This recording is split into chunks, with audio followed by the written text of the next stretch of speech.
Welcome back. All right, so one game in the books today. Carolina in against the New York Islanders. Of course, the Canes looking to end their misery on the road. And it looks like they did. So let's go ahead and go through how they end up ending their misery on the road. It was Ronta versus Sorokin in this one.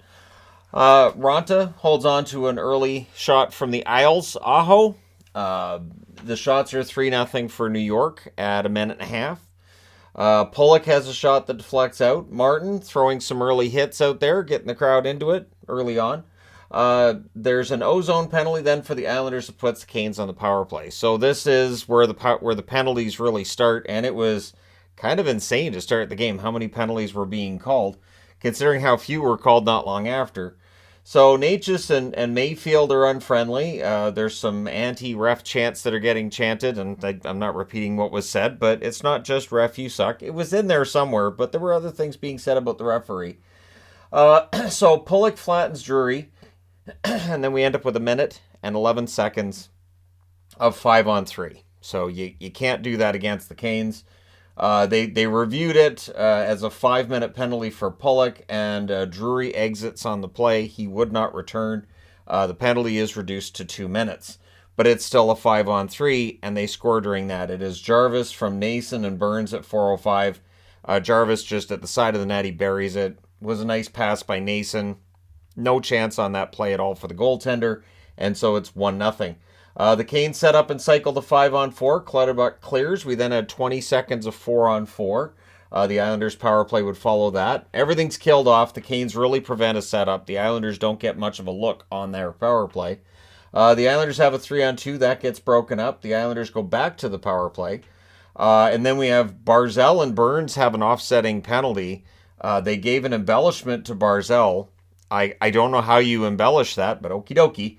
And there were just so many penalties at this stage of the game. It was kind of ridiculous. Isles, there was a shot by Aho that was held, and then we get some pushing. That power play's killed off just the one shot, but again, they don't get the 5-on-3. Shots 7-3 for the Islanders with 7.5 minutes left. The game starts settling down at this point.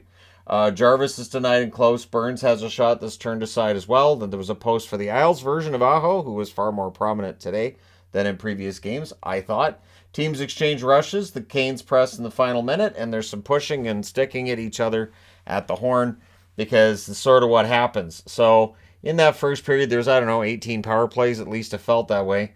But at the pushing and high sticking at the end of the period, the Canes come out of that with a full power play to start the second period. Natchez has a shot that's blocked. They cycle. The Islanders with more shot blocking, but then Natchez was wide open, and you can't leave Natchez wide open like that. Nason and Aho with the assist at 1:15. It was a backdoor goal, and it was a nice pass by Nason, who had 2 assists and off to a pretty good start to the game. Canes press for another. Martinook has a shot that's blocked. Pajot had a rush chance that was caught and held. Things get pushy then on a hold by Sorokin. That really didn't seem to be quite as prominent as it was in the first, with all the penalties that were being dished out. Canes press at 4 minutes. Horvat has a net feed that's picked off. Pelech defends an Aho rush. I think Pelech was the best of the Islanders today, personally. You guys can let me know your thoughts regarding that. Natchez is down. Nelson goes to the box. The Canes go to the power play. Burns has a screenshot that's held. Then we get some more pushing. The power play's killed off. 1 shot. Martinook has a rush chance that's saved. The Canes press. Pajot picks off a pass there. Rushes the other way. We go more than 4 minutes without a whistle, which is very Islanders hockey-ish, although the score is not very Islanders hockey-ish. Pressed by the Canes with 7.5 minutes left, and then Romanov turns one over, and Aho makes them pay. The Canes Aho gets on the board from McEachern at 13:30. That is Mackenzie McEachern, formerly of the St. Louis Blues, and that makes it 3-0.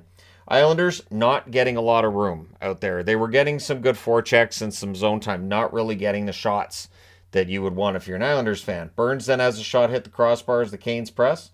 Pajot has a net feed picked off. The Islanders get it back. They go to the power play with 3:14 left. The Islanders set up during that power play, and the Canes clear. Fans are getting restless at this point. They're down 3-0. I'm sure they paid a lot of money to watch this in UBS.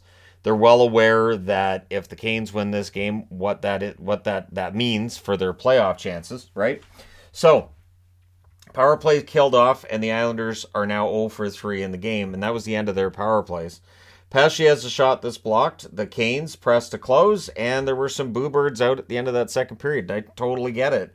Again, you pay a lot of money for that ticket. The team's down 3-0 after the second period. It's disappointing. Third period. At 1:20 on a turnover, Jarvis buries one on a fast break. Aho with the assist. So big goal there makes it 4-0 for the Carolina Hurricanes. Islanders taking chances, which is leading to Canes' chances. So basically, because the Islanders are behind 3-0 to start that third period, they're not really playing Islanders hockey. They're taking more risks. And so you get turnovers like that one that leads to the Jarvis goal. The next Canes 2-on-1 was defended. Martin has a net feed this block. Nelson fires one high, and then he sees the puck at the net there, digs it out, pushes it back to Pelech. Pelech wires it from the slot. Nelson with the assist at 3:14. Ronta just wasn't able to cover the puck there. So that gets the fans back into it, although it is a 4-1 game, and of course, Carolina's defense tends to be pretty good, their defensive numbers as well. The Islanders would press for another. Fasching has a net drive. That's defended. Near miss then for Pelech. And then there was a net feed by Pelech. That was held. The Islanders with momentum. Ronta holding any nearby puck. So no matter how dangerous it is, no matter how many Islanders are around or not around, he's just holding on. Pollock has a shot that's saved. The rebound gets cleared. Lee has a rush chance that deflects out. Puljujarvi was denied from the slot, so the Canes still looking to maybe add another one. The Islanders press at the half. Then the Islanders shot block and clear whenever the Canes get zone time. They're really doing their best. It's a matter of being down 4-1, right? And it is so difficult against the Canes with that stifling defense they can employ. So, Canes breaking up passes, tightening up the defense, and then McEachern buries one on a wrist shot from the slot at 14:01 from Shea, and that really takes the fans out of it. Very, very little reaction to that, other than seeing more people going to the exits at that stage, because now it's 5-1. Pollock has a shot that's saved as the Islanders press. 3:26 left. There's a power play for the Canes. Early clears by the Islanders, and then at 17:56, Horvat scores shorthanded from Mayfield. It was a breakaway on a turnover. I've seen a lot of people talking about how Horvat's not scoring goals with the Islanders. There's a very simple reason why not. I think there's some over-analysis, but I can definitely do a video on that at some point with Horvat's numbers with the Islanders and try to point this out. But anyways, the Islanders then finished the kill. Cizikas took a puck to the throat/chin in the final minute. I think it was in the throat. He exits. He was in a little bit of distress there, probably having a hard time catching his breath. Hopefully he's fine. It's not a big deal, but again, there's no way to tell because you can have damage and not necessarily be bleeding from it. So again, hopefully he's fine. There were some nice Casey chants while he was getting himself off the ice, but the Canes win 5-2. They snap that ugly losing streak at 8. And they win in New York. The UBS, they've seen the first loss for the Islanders. They've seen it at UBS, and that final score being 5-2. The 3 stars are Aho, Jarvis, and Ranta. Shots on net are 9-7 Islanders in the first, 12-9 Carolina in the second, and then 11-10 for the Islanders in the third. Final shots are 29-29. Power plays, Carolina 2 for 5. The Islanders 0 for 3. The hits, 39-31 for Carolina. Ronta saves 27 out of 29. He was very good. Sorokin saves 24 out of 29. I don't think Sorokin's been bad. I just think Carolina knows where to put the puck, and they're being very smart with it.